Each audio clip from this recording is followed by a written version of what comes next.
अखिलेश यादव ने बीजेपी पर बोला हमला। बलिया से संजय कुमार तिवारी की रिपोर्ट। खबर यूपी के बलिया से है, जहां बलिया के नगरा थाना क्षेत्र के पांडेयपुर गांव में बलिया लोकसभा के सांसद सनातन पांडेय के यहां एक कार्यक्रम में पहुंचे सपा के राष्ट्रीय अध्यक्ष अखिलेश यादव ने कहा कि बलिया के सभी पत्रकार साथियों का बहुत बहुत धन्यवाद देना चाहता हूं।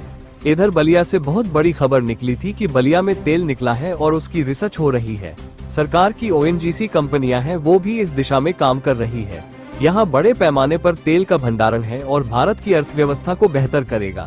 मुझे पूरा भरोसा है, उन्होंने जितना अनुमान लगाया होगा तेल का, उससे ज्यादा तेल बलिया की धरती पर निकला होगा। मैं सबसे पहले अपने बलिया के आगे मोबाइल करो तो लात बलिया लो अभी सभी पत्रकार साथियों का बहुत धन्यवाद देना चाहता हूँ।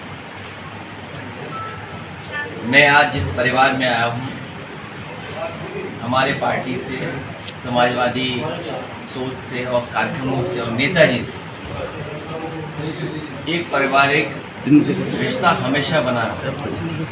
राजनीति में जो रिश्ते होते हैं वो तो हैं ही, लेकिन पारिवारिक भावनात्मक वो एक रिश्ता हमारा समाजवादियों का इस परिवार से रहा। बाबा सनातन पांडे जी से लोकसभा के सांसद पिछली बार बन जाते 5 साल पहले, लेकिन इस बार मैं बलिया की जनता, क्रांतिकारी धरती के एक एक जन का, जिस मतदाता ने इनको जिताया, पार्टी को मजबूत किया, मैं उन सब का बहुत बहुत धन्यवाद और आभार प्रकट करता हूँ। हालांकि बलिया की इधर बहुत बड़ी खबर निकली थी कि बलिया में तेल निकला है।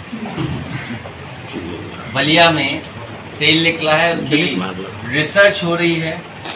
सुनने में आ रहा है कि जो सरकार की ओएनजीसी और जो कंपनियां हैं वो भी अब इस दिशा में काम कर रही हैं कि यहाँ पर बड़े पैमाने पे जो भंडारण है तेल का, हमारी अर्थव्यवस्था, भारत की अर्थव्यवस्था को बेहतर करेगा।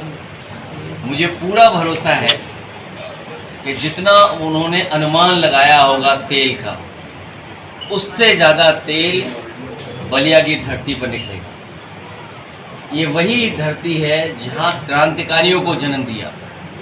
ये वही धरती है जहाँ से राजनीति के टेढ़े मेढ़े रास्ते, खराब रास्तों से पहुँच करके देश के प्रधानमंत्री की कुर्सी तक चंद्रशेखर जी पहुँचे।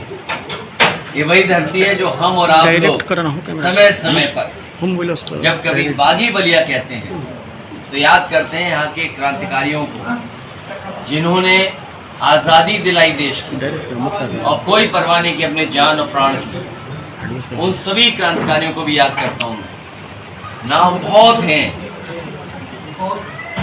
लेकिन एक नाम ये भी है कि हमारे जनेश्वर मिश्र जी भी इसी धरती के।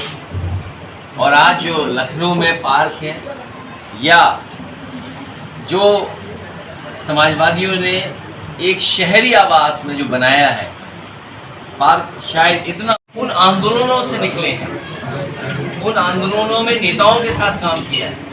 और सबसे बड़ी बात है, सबसे बड़ी उपलब्धि है कि ये सब समाजवादी लोग हैं। उस समाजवाद का रूप कुछ भी हो सकता है, किसी का नेतृत्व रहा होगा, लेकिन ये है सब समाजवादी। जेबीएनआईसी जैसी थी वैसी बंद है। लखनऊ की राजधानी का, अगर हमारे छोटे लोहिया का सबसे बड़ा पार्क जहाँ लाखों लोग आते हैं, वहीं लखनऊ राजधानी की सबसे ऊंची बिल्डिंग, सबसे सुंदर बिल्डिंग, सबसे आधुनिक इंफ्रास्ट्रक्चर किसी के नाम पर है तो वही जेपी एनआईसी न केवल भारत की बल्कि दुनिया में हम ये शोकेस कर सकते थे कि नेता को कैसे याद किया जाता है, उनके सिद्धांत, उनके रास्ते को कैसे हम अगली पीढ़ी तक पहुंचा सकते हैं। बलिया ने बहुत तेल निकाल दिया विरोधी लोगों का। बलिया की जनता ने भाजपाइयों का तेल निकाल दिया, लोकसभा जिता दिया, बगल की लोकसभा जिता दी, उसके बगल की जिता दी और बगल की जगह जिता दी। राजीव राय जी भी यहीं के रहने वाले, सनातन पांडे जी हमारे बगल में बैठे, रमाशंकर राजभर जी ये देखिए। तो इस बलिया के लोगों ने भारतीय जनता पार्टी का तेल निकाल दिया। और मुझे पूरा भरोसा है, क्योंकि पत्रकार साथियों ने भी वो जुल्म, अन्याय और भेदभाव है कि न केवल उन्हें बलिया की जेल में रहना पड़ा, लेकिन बलिया की जेल में जब पानी भर गया तो उन्हें आजमगढ़ की जेल में भी रखा गया। यहाँ के पत्रकार साथी राजनीति की धार को और राजनीति को बड़े करीब से समझते होंगे। मुझे पूरा भरोसा है यहाँ की जनता अगली बार भारतीय जनता पार्टी के मौका तेल निकालेगी।